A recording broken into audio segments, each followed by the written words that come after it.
हरे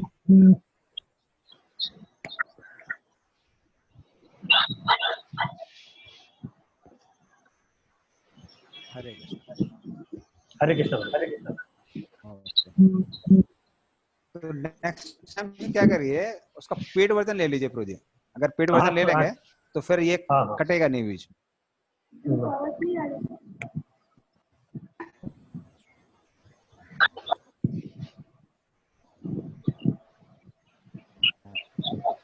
तो हम देखते हैं कि कैसे उनको बचपन में ही लाक्षागृह में मारने का फिर प्रयास किया गया, लेकिन विदुर के बुद्धि के कारण वो बच गए। उसके बाद जब वो लोग इस तरह से बड़े हुए तो और उन्होंने अपना राज्य मांगा, तो फिर उनको इंद्रप्रस्थ दे दिया गया ना, जो कि एक मरुभूमि थी इंद्रप्रस्थ। लेकिन कृष्ण भगवान की कृपा से वो क्या बन जाता है, मायादान वहां पर एक सुंदर नगरी का निर्माण करता है, जो कि हस्तिनापुर से भी ज्यादा सुंदर थी। हाँ, तो जो कि आजकल की दिल्ली है इंद्रप्रस्थ, और हस्तिनापुर मतलब मेरठ का जो एरिया है यूपी में, तो वो हस्तिनापुर कहलाता है। तो उस तरह से इंद्रप्रस्थ उनको दे दिया गया, पर उन्होंने और अच्छी नगरी बनाई। फिर क्या किया, उनके साथ में जुआ खेला गया, क्योंकि उनको पता था कि युधिष्ठिर महाराज जुए में बहुत अच्छे नहीं है। और फिर उनको वनवास में भेज दिया गया, अज्ञातवास में भेज दिया गया। उनकी पत्नी थी, पत्नी के साथ में उनका वस्त्र हरण करने का प्रयास किया गया। उसके बाद भी पांडव लोग सब कुछ क्षमा करते जा रहे थे। तो द्रौपदी और भीम को पसंद नहीं था, कृष्ण को भी पसंद नहीं था, लेकिन युधिष्ठिर महाराज, नकुल, सहदेव, अर्जुन, इन सब ने क्षमा कर दिया था। तो उन्होंने बोला कि हम लोग भाई 5 क्षत्रिय हैं, 5 गांव दे दीजिए राज्य करने के लिए, हम सब छोड़ देंगे। लेकिन फिर क्या होता है, फिर दुर्योधन उसके लिए भी मना कर देता है। तब कृष्ण भगवान अपना विराट रूप दिखाते हैं और फिर कहते हैं कि अभी तो युद्ध होगा ही होगा। तो इस तरह से तब जाके युद्ध के लिए पांडव लोग तैयार होते हैं। और वैसे भी पांडव युद्ध नहीं चाहते थे, वो कृष्ण थे तो युद्ध चाहते थे, क्योंकि वो चाहते थे कि इस पूरे संसार में एक भक्त राज्य करे। तो ये कृष्ण की इच्छा थी कि महाभारत का युद्ध हो। हाँ, तो ऐसी स्थिति में सारे पांडव लोग युद्ध के लिए तैयार हुए। तो हम समझ सकते हैं कि कैसी परिस्थिति में महाभारत का युद्ध हुआ। और फिर दोनों जगह से सेनाओं ने अपने आप को, अपने अपनी सेनाएं बढ़ाना प्रयास किया। और कौरव लोगों की सेना ज्यादा थी, पांडवों की सेना कम थी। तो कौरवों के पास थी 8 अक्षौणी सेना, नहीं, पांडवों के पास, और इन लोगों के पास 13 थी। 7 थी। ओके 7 और 11 7 और 11, तो 7 थी पांडवों के पास और 11 थी कौरवों के पास। और हम देखते हैं कि दोनों साइड से संघ बच चुके थे, मतलब सब लोग युद्ध करने के लिए बहुत आतुर थे। सबने अपने अपने प्रण भी ले रखे थे। तो कृष्ण ने प्रण ले रखा था कि वो अस्त्र शस्त्र नहीं उठाएंगे। हाँ, वहां पर भीष्म देव ने प्रण ले रखा था कि वो पांडवों का नाश कर देंगे, पांडवों की सेना का नाश कर देंगे। फिर पांडवों ने भी अपने अलग अलग प्रण ले रखे थे। भीम ने प्रण ले रखा था कि वो धृतराष्ट्र के पूरे 100 पुत्रों का नाश करेगा ना, और फिर दुशासन के हाथ उखाड़ देगा, जिससे उसने द्रौपदी के बाल छुए थे। फिर उसके रक्त से द्रौपदी ने प्रण ले रखा था कि वो बाल तब तक खोल के रखेगी जब तक दुशासन के रक्त से उसका सर नहीं धोया जाता है।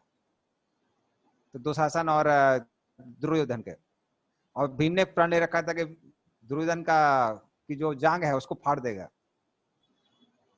तो इस तरह से सबने अपने अपने प्रण ले रखे थे और सब लोग युद्ध के लिए बहुत आतुर थे और संघ बच चुके थे। मतलब अब कोई भी अस्त्र शस्त्र का प्रयोग कर सकता है एक बार संघ बच जाता है तो। ऐसी स्थिति में संघ बदलने के बाद फिर अर्जुन कहाँ जाता है, दोनों सेनाओं के बीच में जाता है और सेना में सामने इतने सारे लोग खड़े हुए थे। अभी 11 अक्षौणी सेना है तो आप समझ सकते हैं कितनी लंबी सेना होगी। तो इतनी लंबी सेना खड़ी हुई थी, फिर भी जानबूझ के कृष्ण रथ को कहाँ खड़ा करते हैं, द्रोणाचार्य और भीष्म देव के सामने, और फिर कहते हैं कि अर्जुन तुम युद्ध करना चाहते हो, इनसे युद्ध करो।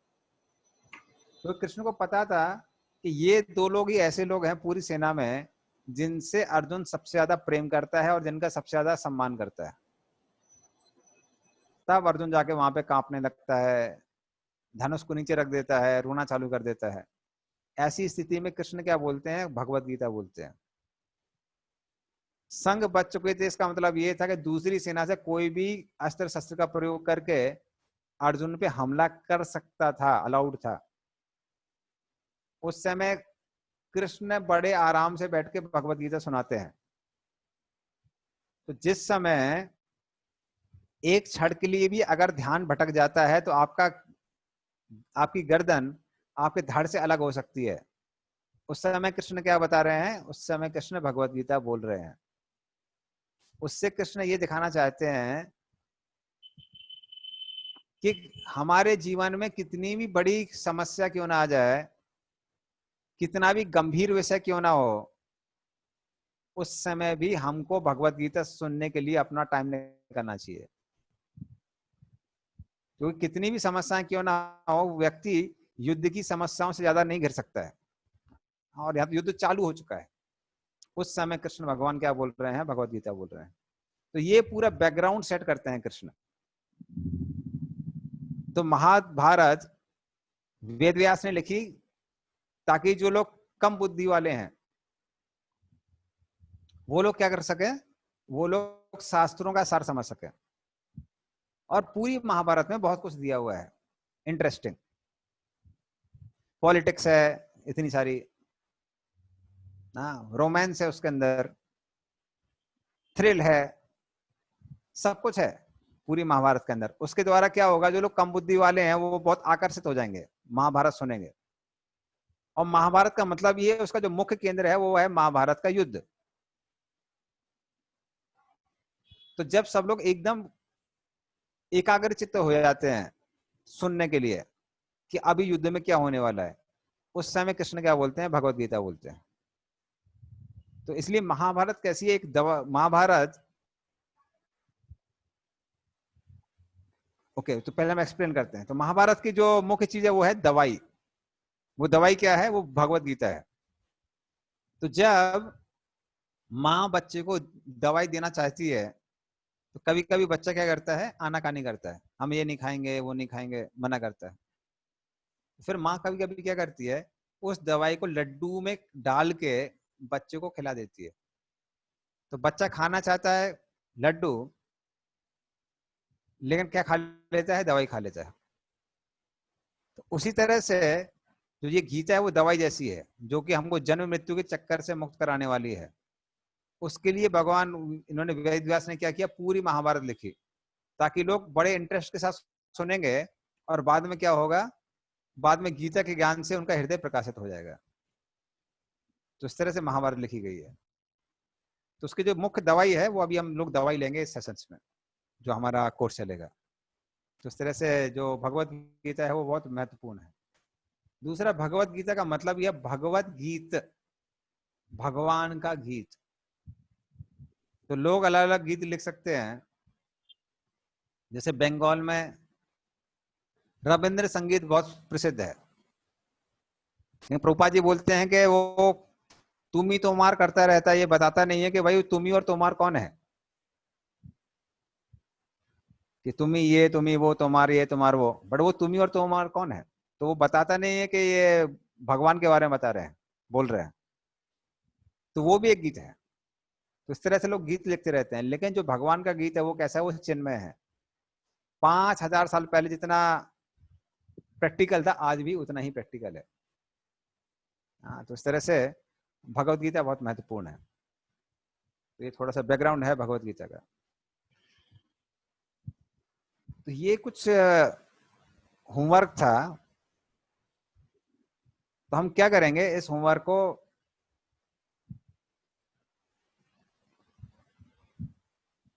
देंगे और भक्त लोग क्या कर सकते हैं, उसको नेक्स्ट क्लास में करके ला सकते हैं। तो ग्रुप 1 जो है, तो ग्रुप 1 है हमारा माता जी का ग्रुप, और ग्रुप 2 जो है वो प्रभु जी का ग्रुप है। ठीक है, तो ये आपको दिख रहा है होमवर्क सामने। तो माता जी लोगों को कितना करना है, तो आप देखेंगे 1 2 3, पहला 3 पैराग्राफ माता जी लोगों को करना है प्रीफेस का,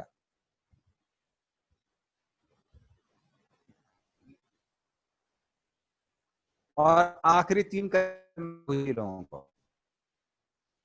और नेक्स्ट टाइम आप लोगों को प्रेजेंट करना है। तो प्रेजेंट कैसे कर सकते हैं, 2 तरीके हैं। अगर किसी को पीपीटी बनाना आता है तो पीपीटी बना सकते हैं, बहुत बढ़िया है। नहीं बना सकते हैं तो क्या कर सकते हैं आप किसी कॉपी पे लिख लीजिए, उसका फोटोग्राफ लाके हम लोगों को दिखा दीजिए। ठीक है ना, तो उसको सिर्फ फोटो को आपको खींचना है मोबाइल से,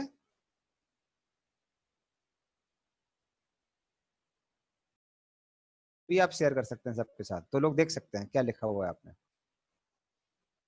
तो जब भी हम लिख रहे हैं तो पूरा डिटेल नहीं लिखना है, सिर्फ पॉइंट वाइज लिखना है, और वो पॉइंट को आप क्या करिए, एक्सप्लेन करिए। और प्रेजेंटेशन 5 मिनट से ज्यादा का नहीं होना चाहिए। तो आप समझ सकते हैं बहुत ज्यादा प्रिपेयर नहीं करना है, 5 मिनट का ही प्रिपेयर करना है। तो माता जी लोग सबको ऑलरेडी, आप लोगों का ग्रुप बना हुआ है पहले से, सबको आप सबके पास नंबर होगा। तो माता जी लोग आपस में डिस्कस कर, प्रभु जी लोग आपस में डिस्कस कर सकते हैं। और नेक्स्ट टाइम जब हम लोग आएंगे तो हम लोग प्रेजेंटेशन से ही स्टार्ट करेंगे। ठीक है, इसलिए सब लोग तैयार रहिए और सब लोग टाइम पे आइए नेक्स्ट क्लास पे। क्लियर हो गया? तो इसलिए अभी हम लोग आज प्रीफेस नहीं लेंगे, क्योंकि आप लोग प्रिपेयर करके आएंगे, फिर प्रीफेस के बारे में हम चर्चा करेंगे। ये होमवर्क है आपका नेक्स्ट क्लास के लिए। कोई पढ़ेगा इसको?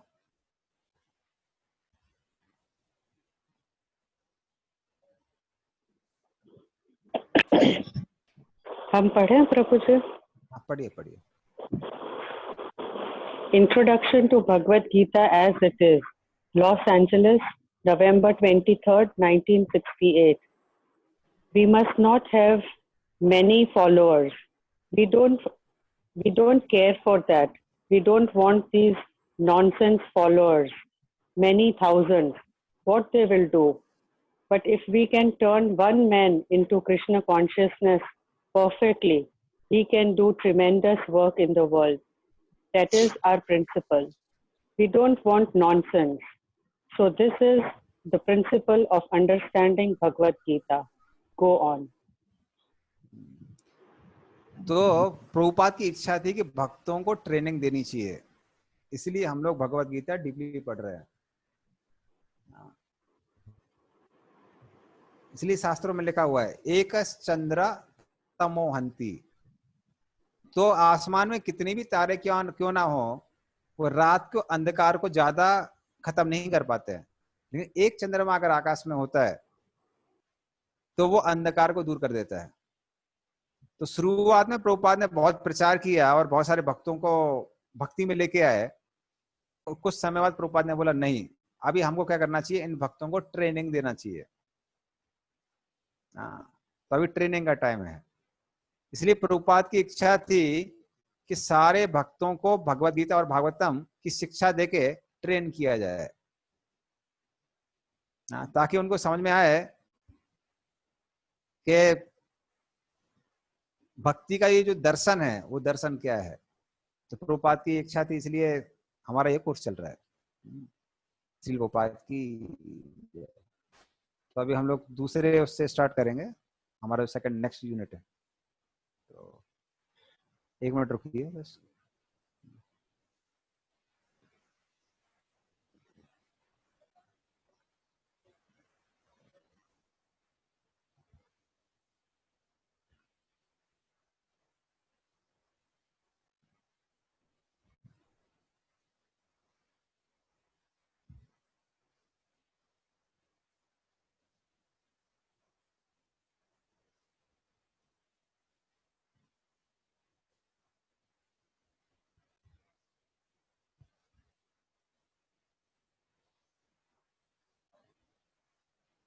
ओके, स्क्रीन शेयर करेंगे।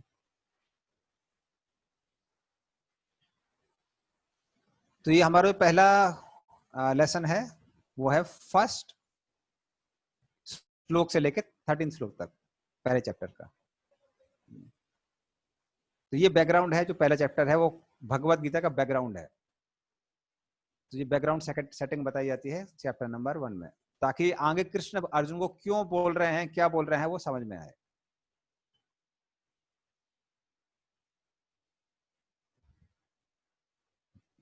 अच्छा, पढ़िए इसको।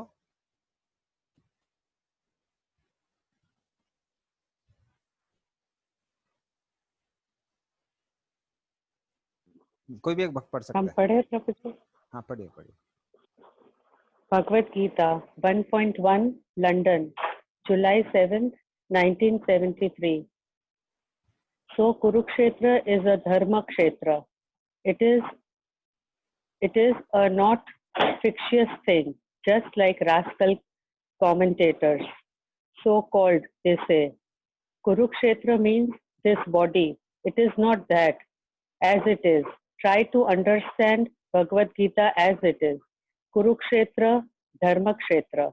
It is a place of religion, and especially when Krishna was present there.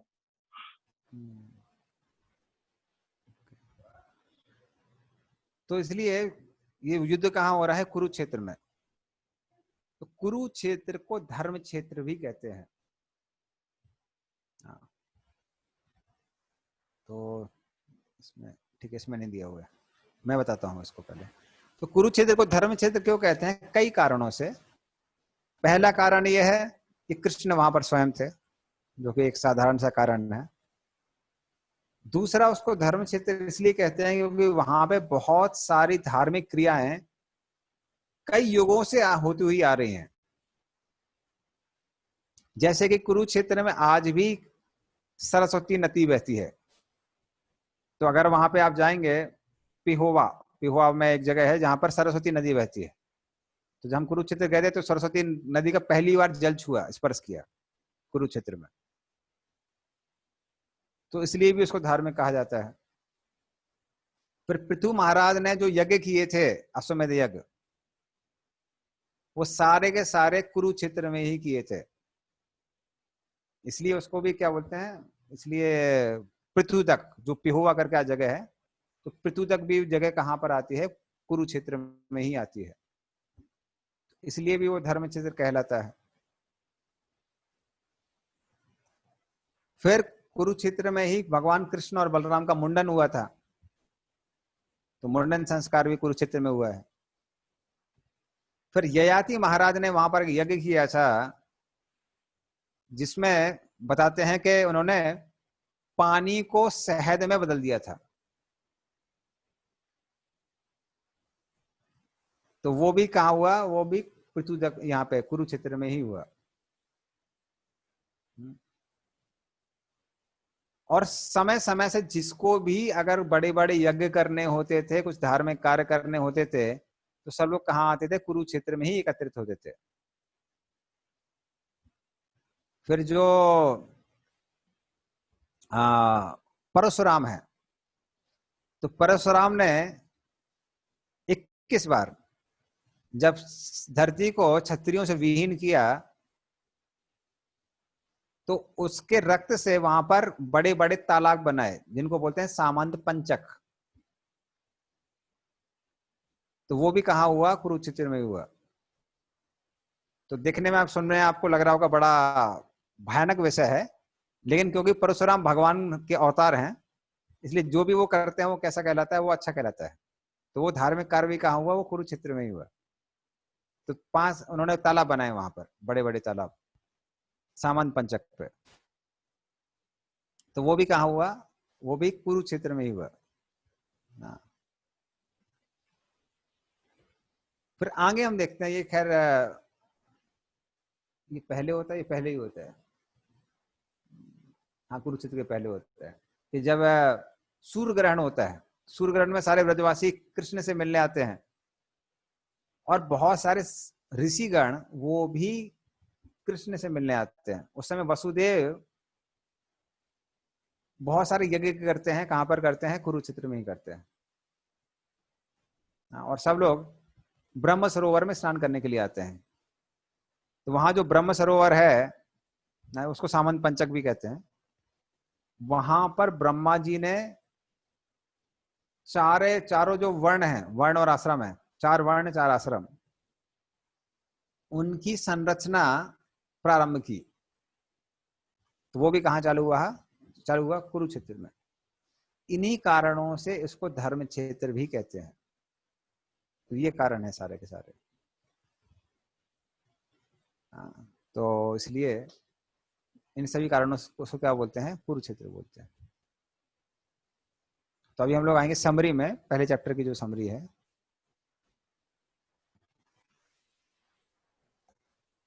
तो ये इंग्लिश में है, लेकिन मैं आपको एक्सप्लेन कर देता हूं।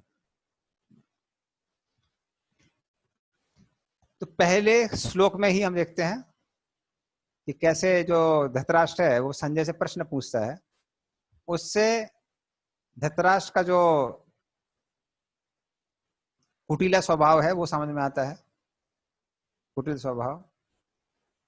फिर उसको चिंता होती है कि हमारे बच्चों ने और पांडवों के पुत्रों ने कुछ संधि तो नहीं कर ली है, वो चिंता होती है।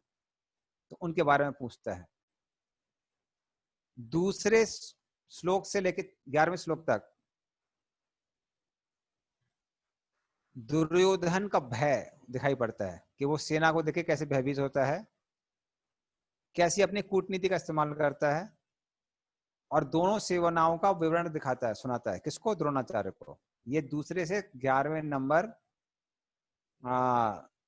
श्लोक में होता है। 12 नंबर से 19 नंबर श्लोक में शंखनाद जो होता है, तो उसमें हम देखेंगे कि कैसे पांडवों की विजय के चिन्ह दिखाई पड़ते हैं। तो ये 12 नंबर श्लोक से 19 नंबर श्लोक में दिखाई देता है। 20 नंबर श्लोक से 27 नंबर श्लोक में अर्जुन कौरवों की सेना का निरीक्षण करता है। तो वो आता है 20 नंबर से 27 नंबर में। और फिर देखते हैं कैसे 26-27 में देखते हैं कैसे अर्जुन का जो हृदय है वो करुणा से भर जाता है। और अर्जुन 5 कारण बताता है युद्ध करने के, युद्ध ना करने के। उसमें से 4 कारण 28 नंबर से लेके 43 नंबर श्लोक तक आते हैं। और फिर एंड होता है भगवत गीता के पहले अध्याय का कि अर्जुन बैठा हुआ है, बोलेगा मैं युद्ध नहीं करूंगा।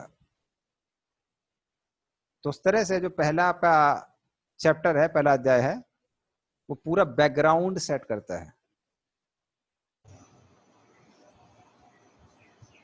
ठीक है, तो ये हमारा समरी है चैप्टर नंबर 1 की। तो गीता में तो नहीं है। अभी हम लोग क्या करेंगे?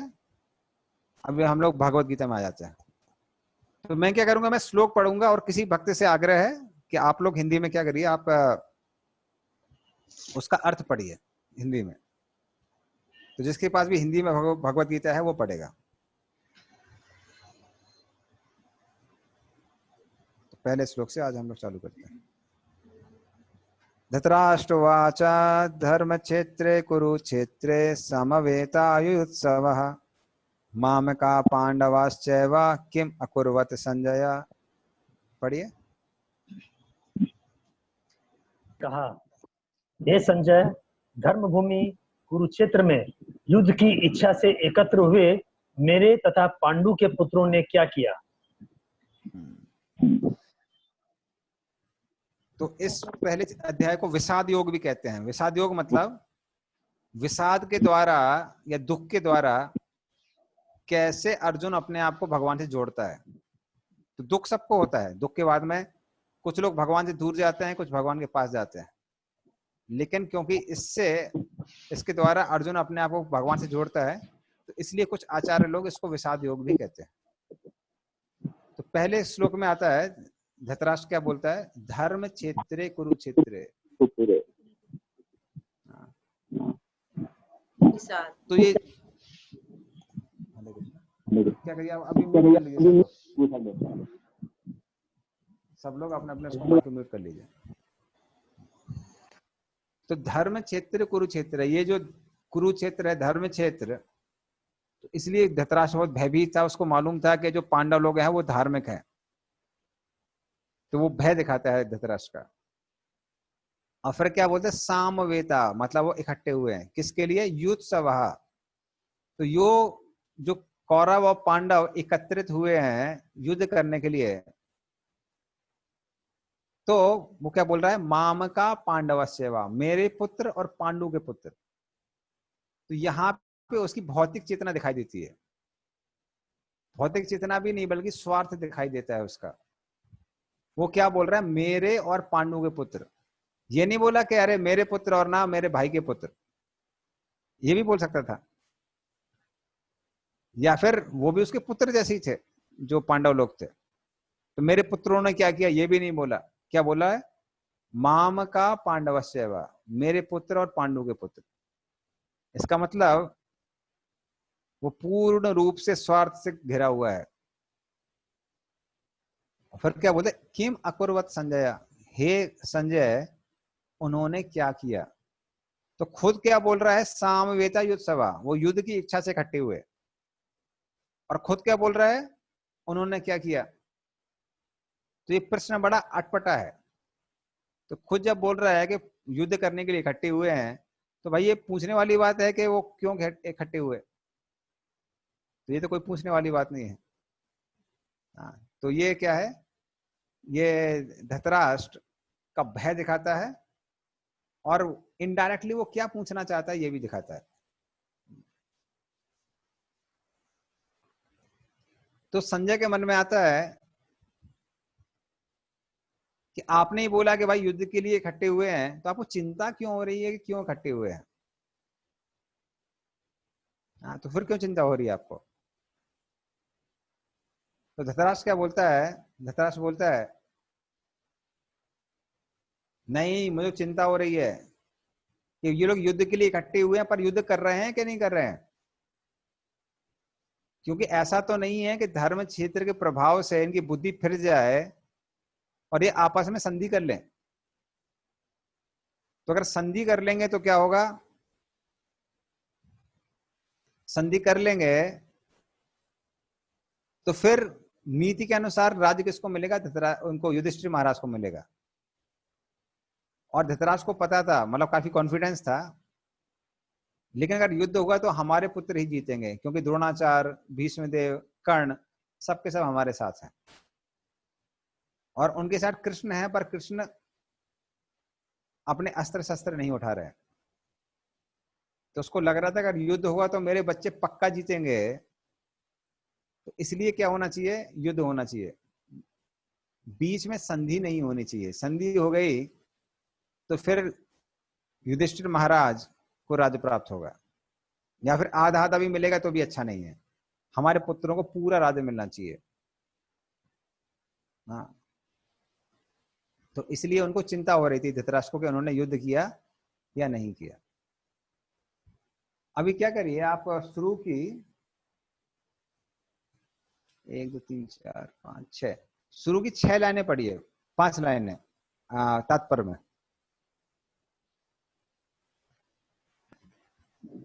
भगवद गीता, हरे कृष्णा। हाँ पढ़िए पढ़िए पढ़िए।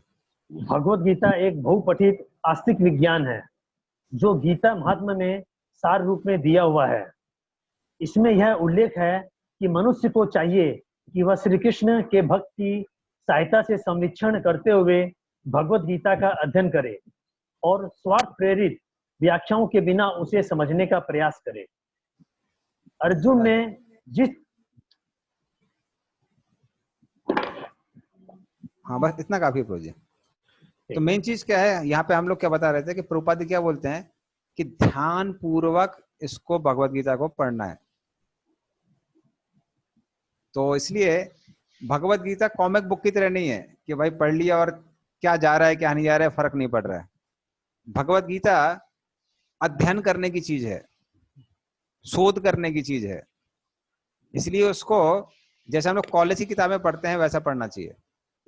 तब हमको भगवत गीता ठीक से समझ में आएगी। तो इस तरह से पहले श्लोक में क्या बताते हैं, पहले श्लोक में धृतराष्ट्र का भय दिखाई देता है, तो उनकी चिंता दूर करने के लिए संजय उस जगह पर धृतराष्ट्र को लेके जाता है जहां से क्लियर होता है कि नहीं नहीं नहीं युद्ध हुआ। तो सीधे वो कहां लेके जाता है, वहां लेके जाता है कि देखो भाई दुर्योधन जो है आपका पुत्र, वो संधि के लिए बात नहीं कर रहा है, वो युद्ध की तैयारी कर रहा है। तो उस पॉइंट पे सीधे संजय लेके जाता है ताकि धृतराष्ट्र की चिंता दूर हो जाए कि संधि तो नहीं हुई, युद्ध हुआ ना। हाँ, तो इसलिए संजय बड़ी चतुराई के साथ में सीधे दूसरे श्लोक में वहां पर लेके जाता है। संजय उवाच दृष्ट्वा तु पांडवानीकं व्यूढां दुर्योधनस्तदा आचार्य उपसंगम्य राजा वचनम अब्रवीत। पढ़िए।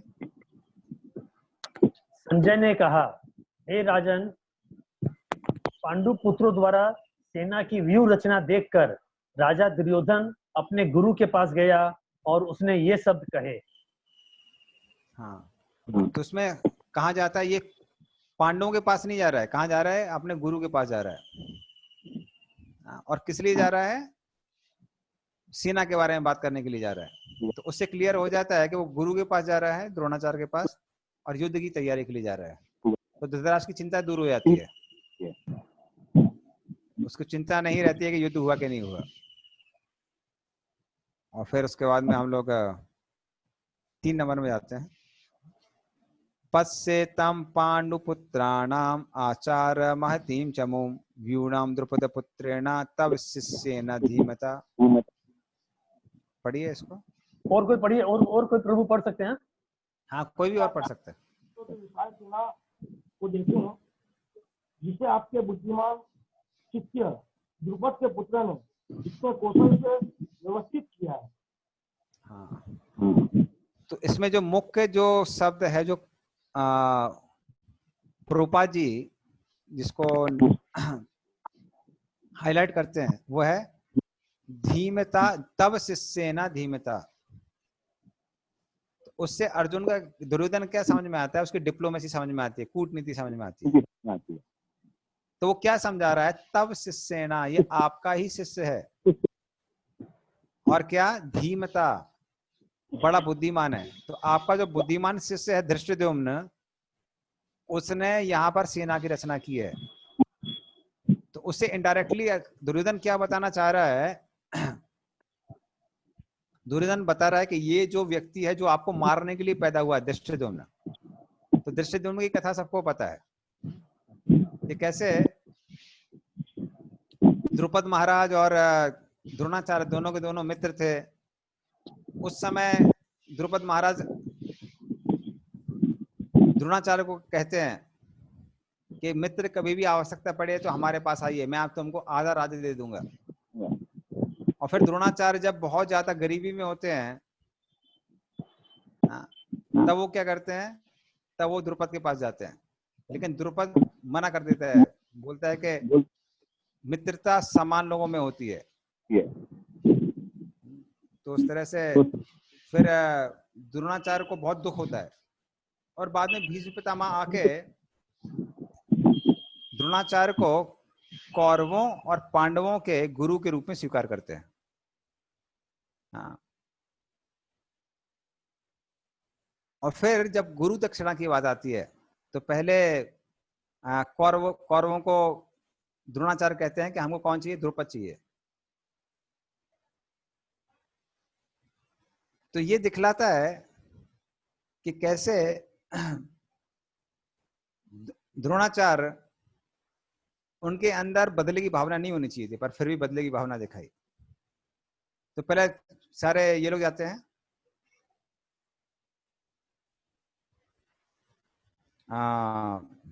कौरव लोग हार के आ जाते हैं। फिर भीम और अर्जुन 2 लोग जाके ही उनको पराजित करते हैं, और अर्जुन युद्ध करता है द्रुपद के साथ, भीम सारी सेना के साथ करता है द्रुपद महाराज की। तो सारी सेना को अकेले ही पराजित कर देता है भीम, और द्रुपद महाराज को घसीटते हुए अर्जुन वहां पर लेके आता है। और फिर द्रोणाचार्य बहुत बेइज्जती करते हैं, कहते हैं कि ठीक है आधा आधा राज्य, अभी तो मित्रता, फिर हम लोग समान हो जाएंगे, मित्रता हो जाएगी हमारे बीच में। तो फिर बदला लेने के लिए द्रुपद क्या करते हैं, द्रुपद यज्ञ से 2 व्यक्तियों को उत्पन्न करते हैं, एक कन्या द्रौपदी जिसका अर्जुन से विवाह होगा, और दूसरा एक व्यक्ति जो द्रोणाचार्य को मारेगा, वो है धृष्टद्युम्न। तो द्रोणाचार्य को मालूम था कि ये धृष्टद्युम्न हमको मारने के लिए पैदा हुआ है, फिर भी जब विद्या सीखने के लिए धृष्टद्युम्न द्रोणाचार्य के पास जाता है, द्रोणाचार्य उसको विद्या सिखाते हैं। तो ये ब्राह्मण के लक्षण है। हाँ, तो प्रभुपाद जी कहते हैं